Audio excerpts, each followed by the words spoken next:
Go.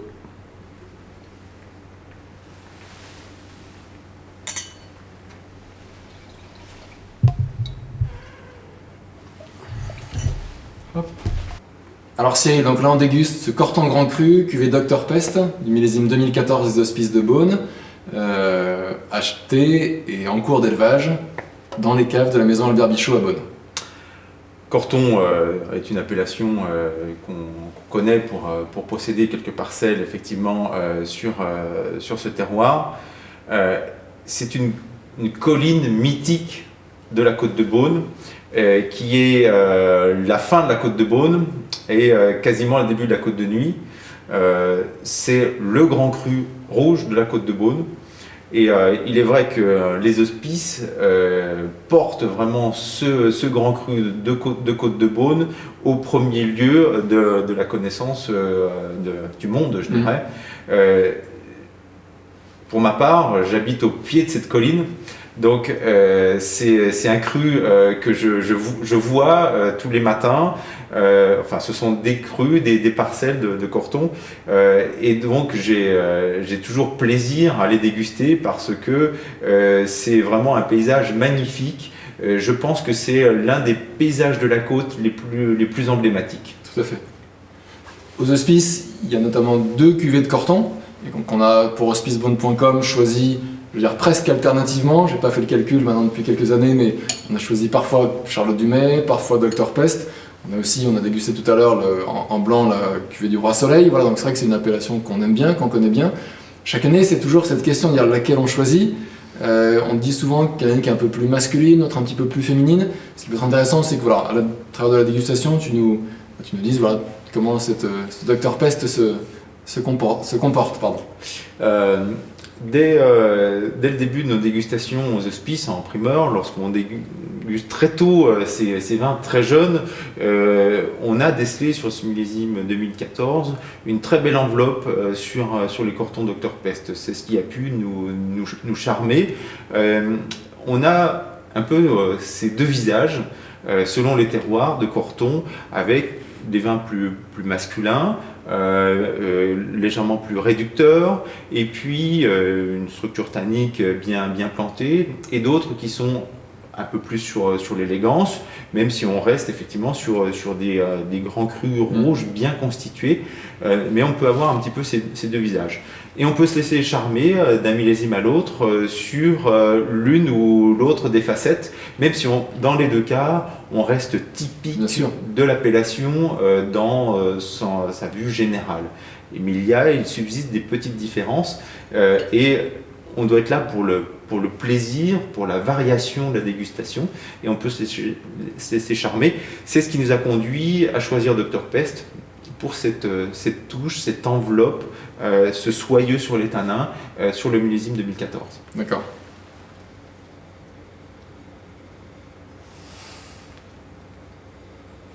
Tu disais tout à l'heure que Corton est à l'honneur aux Hospices. C'était en particulier vrai cette année, puisque la pièce du président, qu'on a eu également le plaisir d'acheter, puisque Albert Bichot et des amis à lui l'ont acquise pour la somme de, je crois, 210 000 € au profit de 2 associations.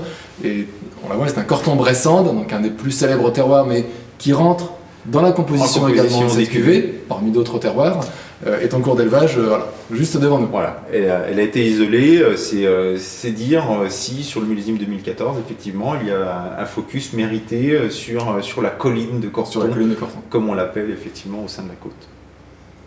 Alors, pour voir la colline de Corton, donc on est juste au nord de Beaune, on est à 3-4 km environ, et elle a aussi cette particularité donc d'être vraiment enveloppante, effectivement de marquer cette limite côte de Beaune, côte de Nuits, d'avoir un côté planté plutôt pinot noir, côté on va dire ladois, et quand on remonte, il y a un côté plutôt planté en chardonnay quand on va vers Pernan.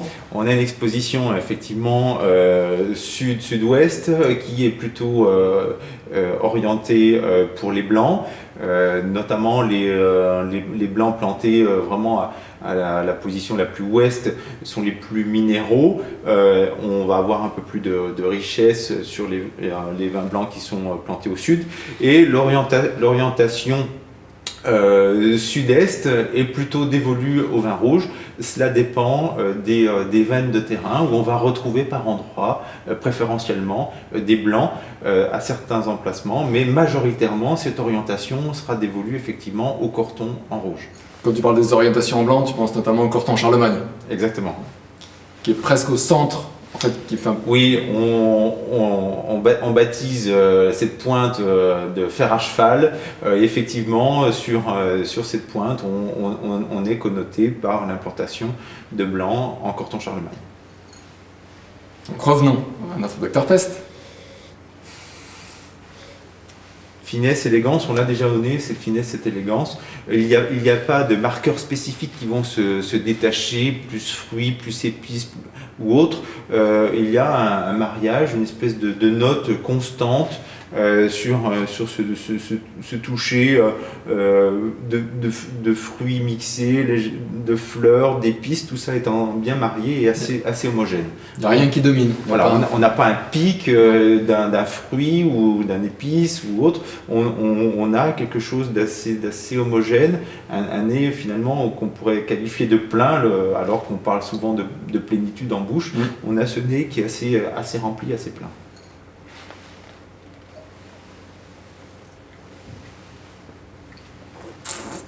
On va retrouver cette impression en bouche, quelque chose d'assez homogène, d'onctuosité. On parlait de soyeux, d'élégance sur les tanins, on l'a là. Il ne faut pas oublier qu'on est sur une colline marquée par le calcaire. On retrouve sur la fin de bouche ce côté minéral en rouge. Un peu rafraîchissant, qui soutient qui est assez rafraîchissant, qui va donner du peps, alors que la bouche dans son ensemble va être assez élégante, assez ample. On va tapisser vraiment la globalité de la bouche, on ne va pas être trop tendu ou rigide. Alors on a ces touches très très élégantes, c'est caressante finalement. légèrement lactées, fruitées, avec des tanins qui possèdent une enveloppe, un soyeux, on parlait de soyeux tout à l'heure, voilà, on l'a vraiment en bouche. Et avec une longueur, on a un très bel étirement, petite pointe florale qui vient légèrement violette sur la fin, qui participe à la complexité. Pivoine. Voilà, ces côtés fleurs rouges ou autres, et une belle longueur aromatique. Je trouve que le bois est déjà bien marié. Tu disais effectivement, la bouche est assez caressante, enveloppante. Très intégré. Lorsqu'on a des tanins qui sont vraiment mûrs, matures, qui ne sont pas trop rigoureux dans leur jeunesse, on ne va pas avoir d'empilage avec les conditions d'élevage sous bois.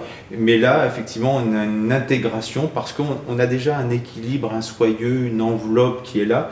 Et du coup, les éléments dévolus à l'élevage, que sont les fûts et leurs apports, qui sont là pour ouvrir, pour permettre au vin de s'exprimer, sont complètement intégrés effectivement à ce stade dans le vin. Ce qui traduit derrière cette apparente notion de soyeux, d'élégance, une densité présente, capable d'intégrer tous ces éléments sans qu'il y ait de discorde entre l'élevage qui donc à travers le fût peut quelquefois demander du temps dans le mariage, et là on a une très très belle intégration, donc on a une belle matière qui permet aussi cette intégration. Tout à fait d'accord. Je trouve la conclusion que je voulais faire, c'est qu'on retrouve bien sûr le rang finalement de Corton, ce côté grand cru. On a dégusté des Beaunes avant, on va pas faire de comparaison, c'est pas ça que je veux dire, mais on sent quand même ce potentiel. On a passé un cap. Voilà, j'aime toujours parler de noblesse. Il est vrai que lorsqu'on saute la marche du grand cru, on touche à cette noblesse. Et ce qui est intéressant, c'est de constater que ces grands crus qui identifient donc les meilleurs parcellaires sont très indépendants des millésimes. Alors on trouve toujours des différences qui nous permettent de sélectionner plutôt l'un ou l'autre, mais on a une très grande régularité. Il y aura plus d'amplitude, plus d'empreinte du millésime effectivement sur les autres crus, ce qui fait aussi la variété. La typicité reste la même, mais il y aura un peu plus d'amplitude. Et sur les grands crus, on a cette espèce de note constante qui fait qu'on a cette régularité relativement assez indépendante des millésimes. Et comme tu le disais, voilà, ce côté assez noble, cette marche supplémentaire qui fait que ces terroirs sont classés en grand cru, bien sûr. Terroir et climat dont on attend, je veux dire, presque d'une minute à l'autre, le classement au patrimoine de l'humanité avec l'UNESCO. Et pour patienter, on se fait plaisir, on se fait complexité exactement. De ce nez qui nous charme. Qui se dévoile au fur et à mesure et très intéressant. Merci beaucoup Cyril. Merci.